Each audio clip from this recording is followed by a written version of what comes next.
Hello guys! Welcome to my daily vlog. So, sa vlog na to, share ko sa inyo what makes a true friend. So, super dami kong naging kaibigan. So, may share ako sa inyo yung mga characteristics ng mga tunay na kaibigan. So, at i-share ko rin sa inyo yung mga kabiguan ko sa pagkakaroon ng mga tinatawag ko dating mga kaibigan. So, yung number one, may isang karakteristik ng tunay na kaibigan is yung masaya sila kapag halimbawa may achievements ka. Masaya sila dahil may narating ka, masaya sila dahil ikaw 'yan.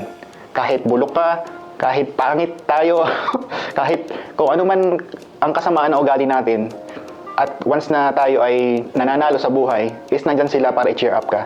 Nandyan sila kapag lugmo ka, is bubuhatin ka nila. Yan yung isa sa mga karakteristik na nasasabi ko na isang mabuti at totoong kaibigan. So yung number 2, yung isang karakteristik ay yung hindi ka i-defriend. Yung halimbawa, na-offend mo siya, hindi na kayo friend. So, hindi naman talaga tunay na kaibigan kapag ganun. Yung isa sa mga natutunan ko sa buong ng buhay ko, buong experience ko, ang kailangan kong kaibigan talaga is yung magsasabi sa akin ng totoo. Kahit masakit.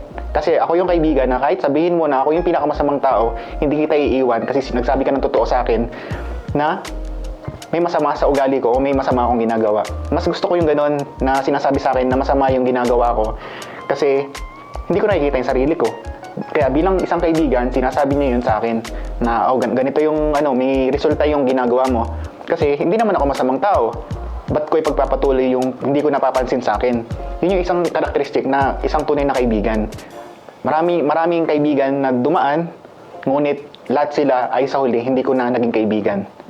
So, dahil wala silang karakteristik na unawain ka, pangaralan ka, at bigyan ka ng oras para sabihin sa'yo ang kamalian mo. So, sa mga totoong kaibigan, yun. Sinasabi sa inyo lahat, at may paraan sila na sasabihin sa'yo yung mali mo na hindi ka rin naman sasama ang loob mo. So, yun, isa yun sa magandang karakteristik ng isang tunay na kaibigan. Yung ikatlo, yung mapapagkatiwalaan mo siya sa mga bagay na sa loobin mo, at hindi niya yun gagawing exploitation sa'yo. Marami akong ganun na kaibigan na pinagkatiwalaan ko pero sa huli, sa akin din naman bumalik yung sinabi ko na pinagkatiwala ko sa kanila.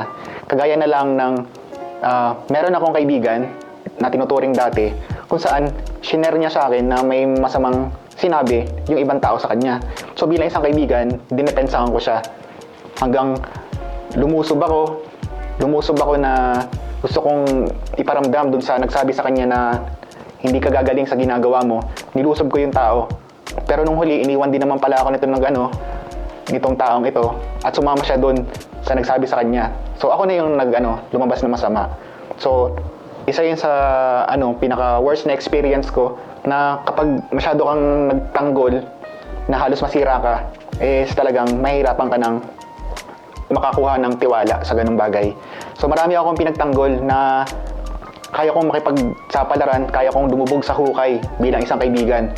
Pero yung kaibigan na dinepensahan ko is pinabayaan ako lumubog dahil lang para depensahan sila, is sa huli hindi ko pala talaga kaibigan. Yung ikaapat na magandang karakteristik ay yung kahit hindi kayo nag-uusap matagal na panahon na, pero pag nagkasama kayo is yun pa rin kayo.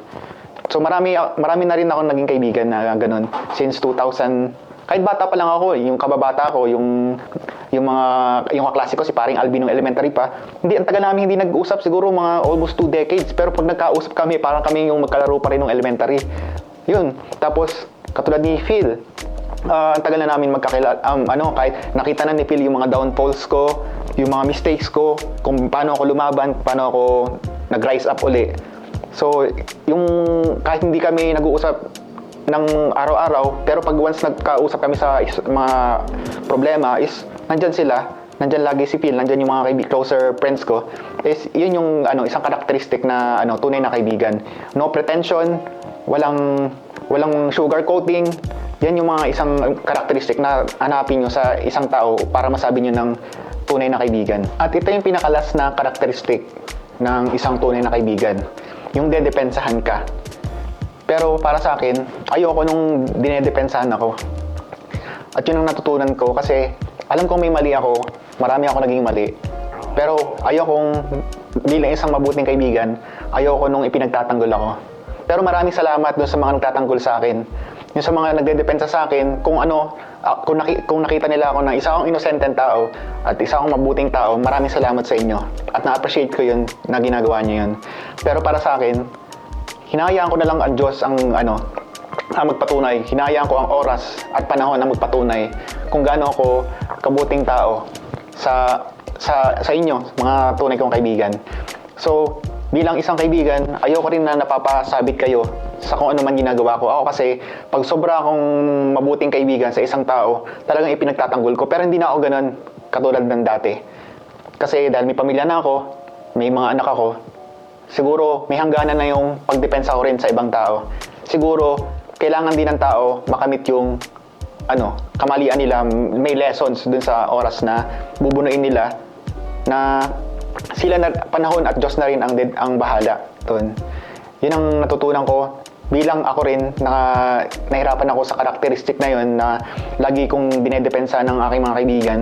Pero nung huli, sa sobrang kakadepensa ko naman sa mga tao na mahal ko bilang isang kaibigan, isa ko rin yung napahamak. At nung huli, marami rin nalaglag na tinuturing kong kaibigan na dinedepensahan ko, pero nung huli, kumampi dun sa nilalabanan ko. Pero nung huli, ako yung naging weakest link sa nangyari. Kasi doon kong masasabi na yung mga nawala sa akin is mga linta pala. So, yun guys. Pero, pinatawad ko na sila kasi alam ko nagkaroon na sila ng lesson sa buhay nila. Na-experience nila at naharap nila, nasalamin sa kanila yung mga ginagawa nila. So, pinagdasal ko sila kay God at sana is nasa mabuting kalagayan itong mga tao na dumaan sa buhay ko at naging parte sila ng buhay ko. So yun. At sana abangan nyo pa yung iba kong daily vlogs at sana may matutunan kayo palagi sa vlogs nito. So see you again. Thank you.